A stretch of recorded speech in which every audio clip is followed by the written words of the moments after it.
Curse podcast, the BlackCurse podcast, the BlackCurse podcast, the BlackCurse podcast, the BlackCurse podcast, the BlackCurse podcast. Woo! BlackCurse podcast.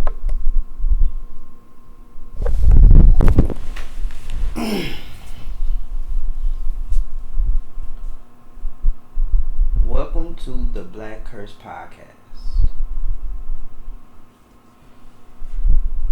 BlackCurse, the niggerized American. BlackCurse, the niggerized American.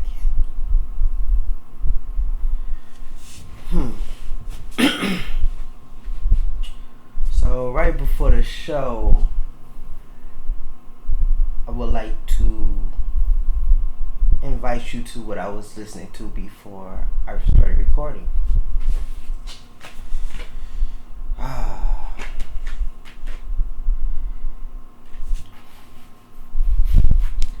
For the ones that know, everybody know I'm a big Griselda fan. Look, I have a Benny the Butcher vinyl. It looks really nice. The artwork is pretty amazing. Yeah, this is pretty dope. Shout out to Benny the Butcher, Griselda Records. Man, the Butterfield Blues Band, keep on moving. Got like a hippie-ish, very hippie-ish cover art. I think that's why I bought it. I got it from Half Price Books. It's pretty hipster of me, I would say. The Butterfield Blues Band. I actually like that shit though. That shit hard.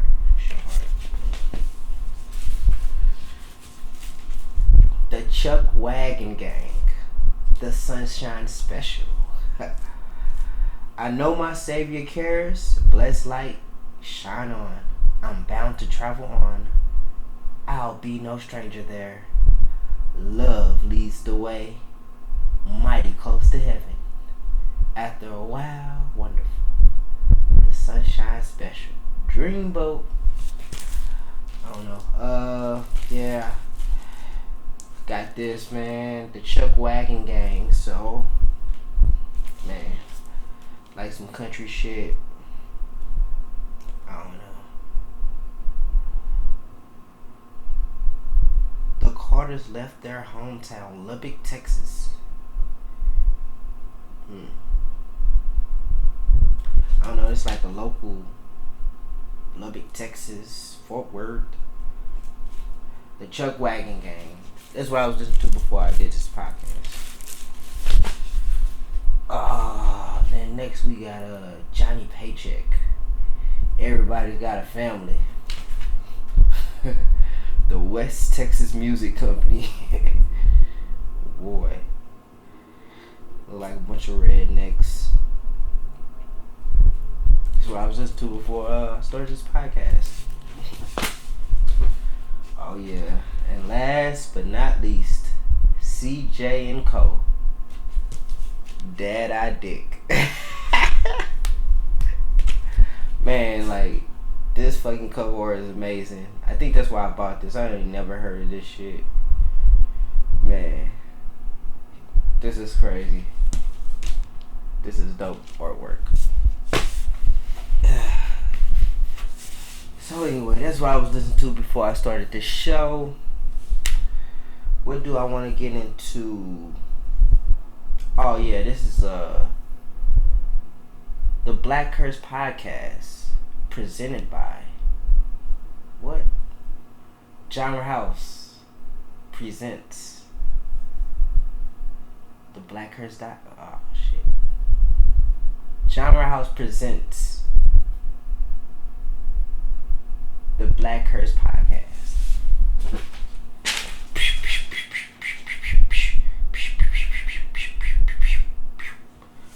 Okay, so I got 1, 2, 3, 4, 5, 6, 7, 8. Got 8 top topics. Excuse me. Excuse me. So which one I want to go? J. Cole album came out.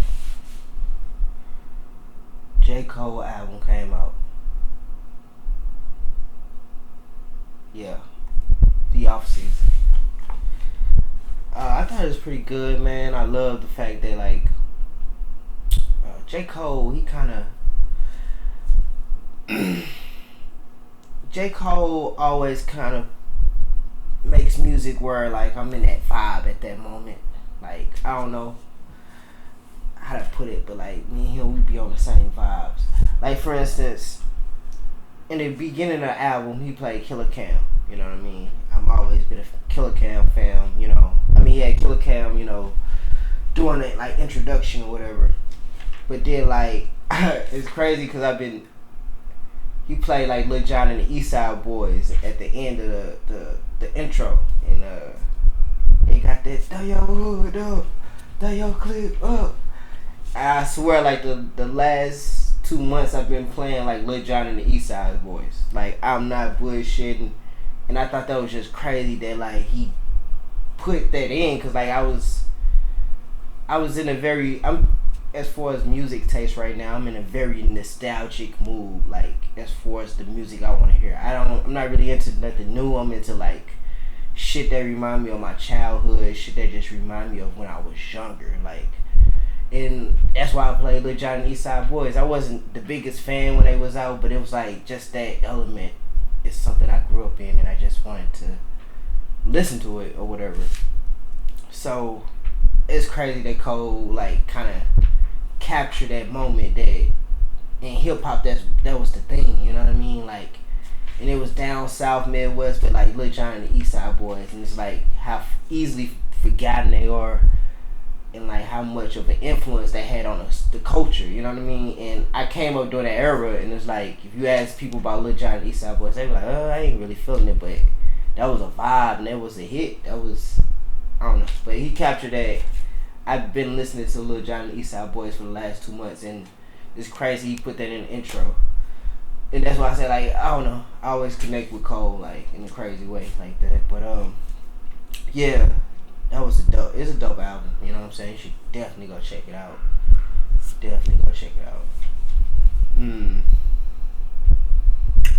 Guess I get on this one.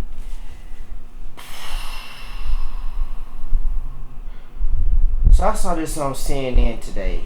It says University of California will no longer use SAT and ACT scores for admissions. Oh man. So I read the article. It was talking about that. It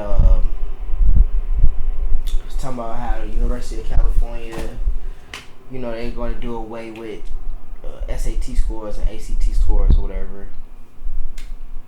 I always thought the SAT and ACT is like a crazy, like weird way to measure someone's intelligence.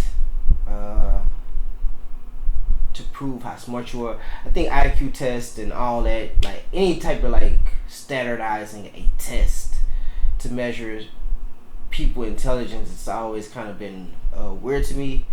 And I wasn't, as a kid, I wasn't in particular great at taking tests, or I just never got it. And I never got like, if I did bad on a test or whatever, that like somehow I wasn't that intelligent. Like I don't know, it just never really, that type of like standardizing like intelligence has always been like a weird concept to me that I just don't comprehend, and I don't know, I just never get it. So I think that's cool that University of California is trying to do away with the SAT and ACT scores or whatever, and it's cool, I guess, you know what I'm saying. But I thought that was pretty interesting, you know. Schooling intelligence, man, all that shit is like crazy, you know, how they try to just measure intelligence or whatever. But they should definitely do away. And then they was kind of like SAT and ACT scores, they not like, I don't know, it's just, it fucks up like African Americans, and I don't know, it's just like some crazy shit to keep, like I don't know how to explain it, like it's just weird. So anyway, Yeah, it's pretty cool.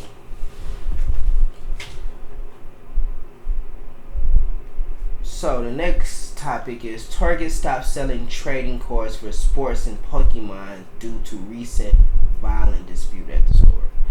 Oh, that's pretty crazy, man. Like people were being fucking violent about trading sports cards and Pokemon, and I don't know. They was just in an article they were showing how like certain Pokemon cards sold for like hundreds of thousands of dollars and shit, and sports cards like Michael Jordan card and the bidding war was like some ridiculous amount just for a baseball card or whatever. I was like, man, that's crazy. That's crazy that people fight up, but those I guess they are very valuable. I'm always intrigued by the fact that like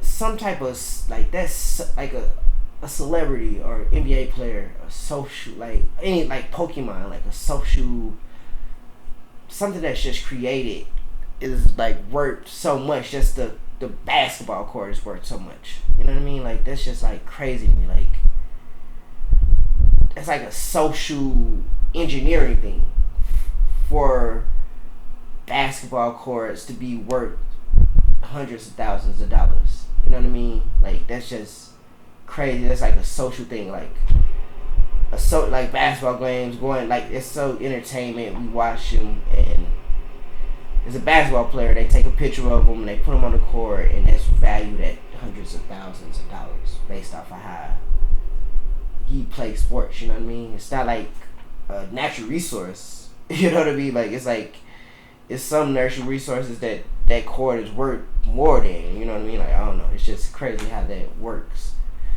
And it's just from like social engineering, like people being into sports, like I don't know, it's just like a social thing. It's an entertainment type of thing, and it's worth so much for a card. It's pretty dope. Pretty crazy when you think about it. Violent extremists on the rise in the U.S. Yeah, I was reading another article on CNN. It was saying like violent, like people who have these racial white supremacist groups or attacking people, and it goes out the study from 2019, and then they're saying that in 2019 there was like a spike in violent crimes, racist like extreme crimes or whatever in 2019, and they believe due to like everything that was going on, pandemic, all the racial injustice things that was going on that was all over the news. They were saying that they believe that racial extremes are going to spike. You know what I'm saying, because of all these diverse point of views or opinions about race and about different ideologies, that people are going to start clashing over this, and they believe they're going to be a lot of, and the article said lone wolf, like people who are just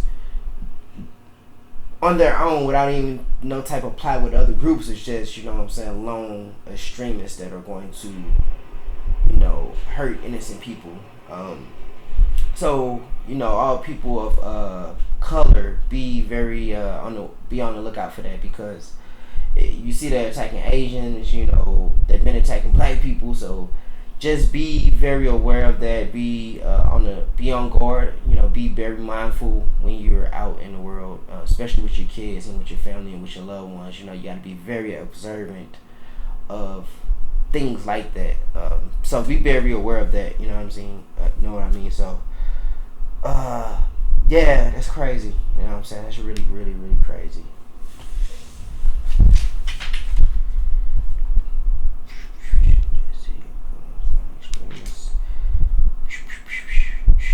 DK Metcalf runs 10 seconds and 10 minutes and 36 seconds for 100 meters, but failed to qualify for 2020 Olympics.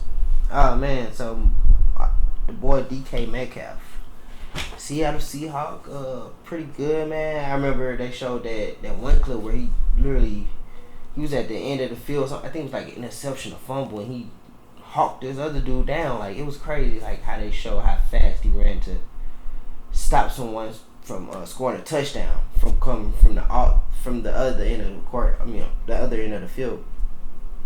Anyway, DK Metcalf, he failed the Olympic qualifier, but he's super fast, man. That's crazy. And if you ever see him, he looks like crazy. Like, dude is ripped up. Like, he looks like some type of like insane, what I'm saying, black genius as a athlete or athletic or whatever. But anyway, that's crazy, man. So DK Metcalf, I thought that was a pretty interesting topic.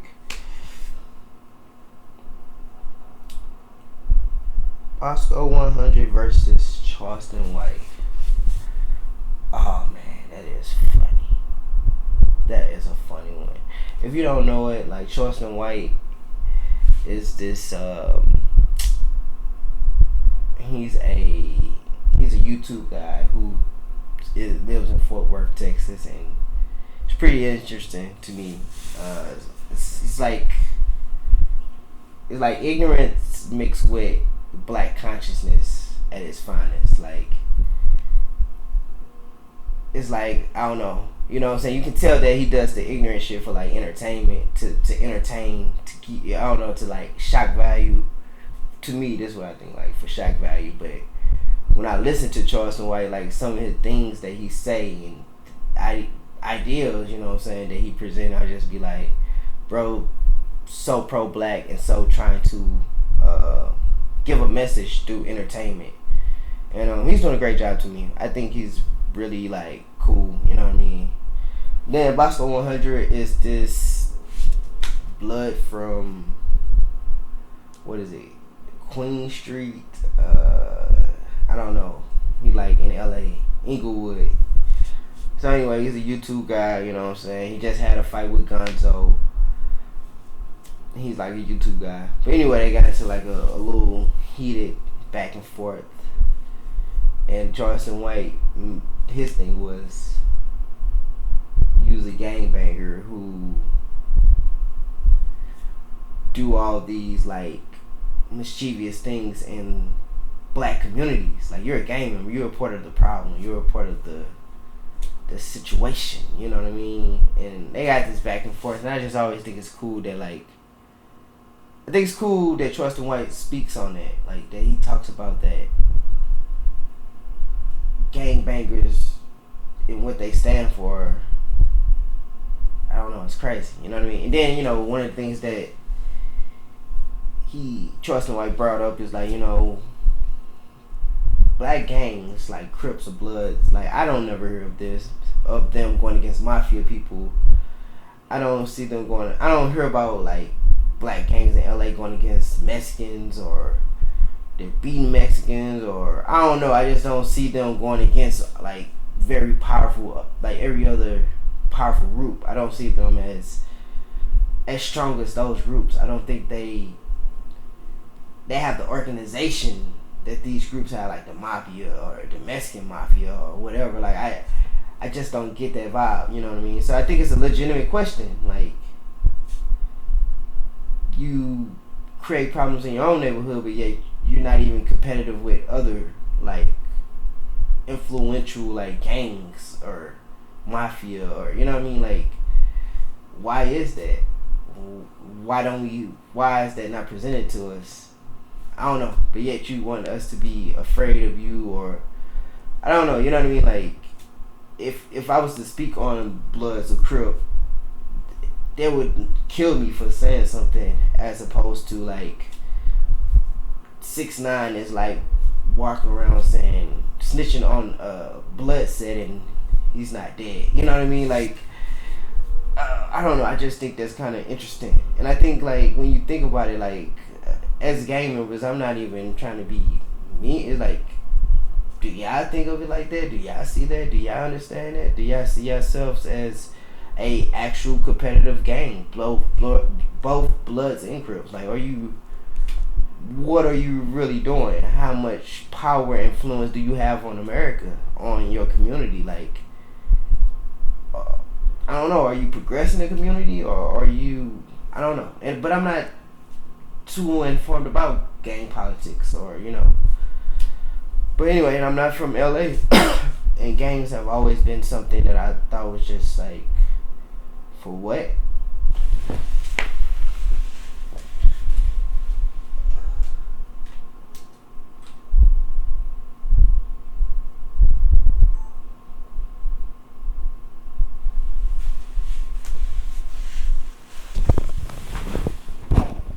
I don't know, for what? Like, why are we? I don't know. You know, so I guess I'm asking, do you guys think black gangs are as powerful as other gangs, as other mafia type gangs of like, like the, put it this way, whatever, if you think the mob is the strongest, you know what I mean, in the way the mob is portrayed and the way, like the things about the mob, you know what I'm saying? Do you think Crips and Blood are on that level? Or do you think it's like levels to it? And why make that be? Why do we view Crips and Bloods in the way we view them as opposed to the way in which we view, the mob? And I just like think about it, like, you know what I mean? But anyway, Trust and White, he made a lot of great points about that to me, like, you know what I'm saying? Yeah, I don't know. Y'all don't even shoot back at cops. And maybe we don't know this. Maybe they don't put those statistics out. Like, do black gangs even shoot back at cops? But like, if I say something about a gang, they come shoot me. You know what I mean? I don't know. Like, it just doesn't. I don't know. It just doesn't make sense. It's like, I don't know. What are black gangs and how do you view them? Like, what are they? You know what I'm saying? Like, are they real? Or like, are you really that powerful? Are you really that strong? Should we really even fear you? Or should you be? And I may say that and end up in the box, but I'm just saying, like, really though, like, I'm nobody. You kill me, you don't gain nothing from it. The person's gonna go to jail for like 100 years, and if they don't, they're going to jail for some type of time. But because of, I don't know, if I say that, like, just asking a real question, are you guys legitimate, competitive? Like, are y'all competitive with like other gangs? Like, you know what I'm saying? And if you're not, what's the point of you doing it? What is the goal? What is the, Anyway, so I think, the Bosco 100 versus Trust and White is a very interesting thing. People call Trust and White a contradiction, but I get it. I get them. I get the point. You know what I mean? It's a message behind it all. So I think it's cool. And then, like I said, Bosco 100, he's funny to me. I tap in, like, cause he's funny to me. Like, he's really funny, like, hilarious. So like, I mess with Bosco 100. I think I like it though. I like the conversation it sparks. I like the back and forth. You know what I'm saying? Like, it's entertainment and it's also educational as well. You know what I mean? Because you get two totally different perspectives about gang culture, and like, with Charleston White, he gives you his point of view of gang culture, and then like Bosco 100 presents gang culture, and you know what I mean. It's like a difference. It's different of understanding. It's like great content. It's great media.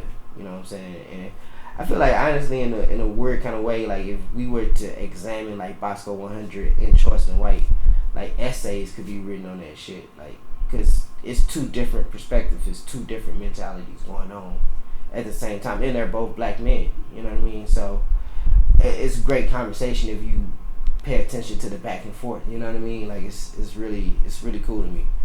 But anyway, that's what I think. It's crazy.